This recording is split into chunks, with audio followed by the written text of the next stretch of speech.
Hello and welcome to my channel, ladies, and if you are new here, my name is Jax and this is a weird video to jump in on. I'm going to recommend that if you're here for pregnancy updates, you either backtrack or go forward a week and check out a different update. I'll leave that linked up above because this week is supposed to be my 33-week update, but I wanted to take a minute to recognize National Infertility Awareness Week and also talk about anxiety and the long-term effects of going through infertility and miscarriage. So this week isn't going to be like my normal updates. Normally I film them at the end of the week I'm talking about, and this week I am actually filming at the end of week 34 because I just was not up to it for week 33, and that's what we're going to talk about is anxiety, and anxiety attacks got the better of me during week 33. And while I know I'm not obligated to share any of this, I did get on this platform specifically to share around the struggles of infertility and give insight and a window into the life of someone dealing with that. And while we often get to forget about that on this channel now, since we're farther along in our family building journey in honor of Infertility Awareness Week and keeping true to my original purpose was to make sure that no woman felt alone in this journey or felt like she wasn't coping good enough or well enough, or that this was any easier than it is. I think I'm going to take today's update and talk about anxiety and how it's affected me during this pregnancy. Really quick recap for those of you that are coming into this just off pregnancy updates. In 2018, we experienced 2 losses after fertility treatments at 10 and 12 weeks pregnant that made us take a break from trying to conceive and pursue fertility treatments. At that time, we did freeze embryos and we started the adoption process, which got us our daughter, Evangeline. Returning back to fertility treatments was something that I had to be very careful with. Because of the trauma of those losses and going through infertility, I knew that pregnancy was never going to be easy. And during the first trimester, if you follow my updates, you may have noticed, and I mentioned, I did deal with a lot of anxiety and a lot of anxiety attacks. Any day, really in the first trimester that I didn't have an anxiety attack was considered a good day. For those of you that don't really know what that is, I want to talk about a little bit kind of the process of how an anxiety attack builds. So anxieties always latch on to the most valid concern you have, and I'm very thankful that I don't suffer with anxiety or depression outside of this fertility space. I did suffer with situational depression after our miscarriages, which is reasonable, and obviously it has left me with some triggers and anxieties around pregnancy announcements and pregnancy in general. Seeing pregnant women still triggers me even though I'm pregnant. It's really weird. It's a very bizarre situation. But then obviously my biggest thing is being pregnant myself, since we did have those 2 miscarriages. So during the first trimester, it was pretty straightforward. I've been here before. My babies didn't make it. This one's not going to make it. Why am I doing this? And that's the basis of those anxieties. Anxiety then builds upon that and kind of builds out the worst case scenario. Maybe we go from, okay, this pregnancy isn't going to make it, to, and we're never going to get pregnant again. We're never going to build on our family. Then anxiety is going to take it really far and say, and then the husband's going to resent me. He's going to leave me. He's going to take Evangeline. Now I don't have any kids. And look at me, I'm alone and sad and childless. That's where anxiety takes it. It takes it from that initial valid worry of, this pregnancy couldn't make it, and it goes all the way to 100. Another example, let's make it more general, something we can all relate to, is let's say the gas light goes on in your car. You need gas, right? So a valid concern is, I'm going to run out of gas and my car's going to stop. Okay, that's a very valid concern when your gas light comes on. If you have anxiety around that, or anxiety in general, it might take it even farther. Okay, I'm going to run out of gas, but I'm going to be on the middle of the country road and I'm not going to know where I am.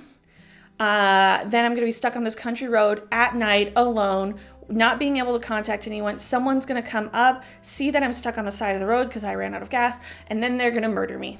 That's how anxiety works. It takes this very valid nut of worry and it just takes it and escalates it. And so what do? In my case, there's no stopping these thoughts. You can't just stop anxious thoughts. And sometimes you can't even stop them escalating, but what you do have to do is de-escalate them. So for our car example, to de-escalate those kind of thoughts, you might go through a few different thoughts. You might say, all right, sure, I'm at risk of running out of gas and my car stalling, but I'm not planning on driving any country roads, so I'm not going to be isolated and away from people. Even if my car does break down and stop, I have a cell phone so I can call people. And you know what? Backing it all the way down, I'm going to go ahead and take this 5-minute detour. I know where the nearest gas station is. I'm going to go fill up with gas, so my car's not even going to run out of gas, so I'm good. But that's the thought process you have to go through. I bring that up because a lot of people will try to just be super dismissive and say, that's never gonna happen. So to me saying, no, this pregnancy is gonna be fine, it's gonna be totally fine. Well, that's not true. You can't know that. And babies are stillborn, people do miscarry. So you can't say with 100% certainty that everything's gonna be fine. And as soon as someone says that, then anxiety's like, they're a liar. Everything they're about to tell you is a lie because they did lie a little bit, saying everything's going to be fine. It's much more helpful to say, hey, I know this is really difficult and you do have a valid worry about that, but here's how I can support you. Here's why it's never going to get that bad. Remind people that they have built-in fail-safes in their life. Most people aren't going through things alone, and most people haven't just been dropped into the most chaotic situation possible. To deal with those things. So I just want to stop people's knee-jerk reaction when they're like, it's gonna be fine. When I have fears about, Kingsley not making it, you can't say, no, it's ridiculous, everything's gonna be perfect, because you can't guarantee that. Now, is it probable everything's gonna be perfect? Yes. And that's a way more helpful statement, saying, hey, I recognize you have anxieties around this, but everything has pointed to this being healthy pregnancy. You did your genetic testing on your embryos, so you know that's fine. You have all these growth scans with heartbeats and stuff, and his biophysical bringing back down to facts, saying, well, it's a long shot to get all the way to catastrophic ending from where we are right now, but also acknowledging that, yeah, catastrophic ending exists. But here's why it's not probable. I like to use the phrase, it's reasonable but improbable. It's reasonable to have those thoughts and those anxieties. It's improbable that anything near what you think is going to happen. So anyway, like I said, in the first trimester, it was a lot of anxiety attacks, and that was pretty predicted.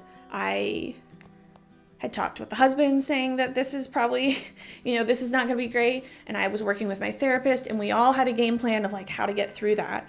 And we're monitoring to make sure it was getting better and better once we got past some of those really difficult milestones, which it did. Things spiraled out of control partially starting with week 32 because of that growth scan. Remember, little nugget of worry, valid worry, okay? He's measuring behind, we have a marginal cord insertion. That was our reasonable starting point for anxiety. Several things then led to it not being stopped right then, right? I have a lot of practice with keeping those anxious thoughts down, and like I said, have been doing pretty well into the second trimester once I started feeling better, so past month 6. What happened is, one, I started getting no sleep. I'll just call it, I lost my battle with restless leg syndrome really hard, to the point where I was getting maybe 4 hours of sleep, 4.5 at night. And that just affects your mental health, right? That's the number one thing you can do to improve any mental health condition is get enough sleep. And I was starting to get not enough. I alluded to this in my 32-week update, and I think a few before that as well. The husband had a major deadline that just happened to coincide, with this. There was no maliciousness. There was no really avoiding it. It was just a huge deadline, and he did end up putting in 60 to, I would say, 80 hours a week. Which for 2 weeks back to back, which was not helpful. So that was in weeks 32 and 33. Then we have that scan, and it kind of all just mushed together into this fracture, and me maintaining that pretty good level of control over anxiety. And I spiraled. And I guess my whole point in sharing this is that you never really beat infertility or miscarriage or anything like that. This live birth, won't negate those other two. You can never replace those babies, and you can never fix the trauma that was caused by having that normalcy taken away, that privilege of having the choice in how you build your family. I won't go over our whole history, but there is no, just, let's have another baby. It's very calculated how we go forward and if we want to build our family. And there's severe limitations on what my body can take, financially what we can do, all of that. Like, that's very much something that's permanent. And luckily, we don't want a huge family, but for those of people that do want a huge family, I mean, that's a huge burden to have those options taken away because of outside factors. And then, of course, obviously with pregnancy, like, this isn't, I'm not going to call it till it's over, but like, I've really disliked this experience. I am very thankful to be able to fight this battle and go through this. And I will be extraordinarily thankful when Kingsley is here safe.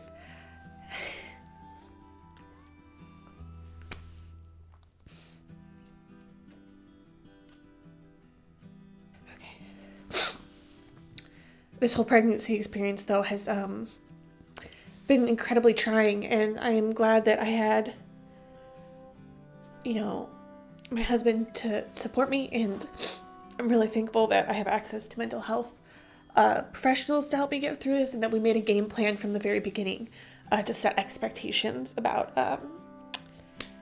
how this was going to go, because it was pretty spot on. At the beginning, our only goal was a healthy baby and don't cause me any more trauma. That was it. That was our baseline. We didn't have, anything frivolous in our game plan. It was just try not to damage my mental health anymore and get a healthy baby. And I think at the end, that's probably what we're going to get. Be lying to say if I didn't have like secret desires of it being better or filled with joy, and there has been good moments. And obviously when I film, I draw together those good moments, for a recap. But there's been a lot of in-between bits that just aren't enjoyable. So anyway, I guess that's the whole point of this is, even though I'm winning the battle today with infertility, it still has flavored the entirety of this pregnancy and the entire process. So there is no really beating infertility, whether you get your miracle babies or you have to step away and choose a different path to children or choose to go childless. Like, infertility doesn't really get beaten. You just win enough battles until you're tired of fighting, or you've built out your family. That's really it. You just choose to step away from what this is. So, like I said, I thought about just putting a little blurb in front of week 34's update, but it just felt so unfair.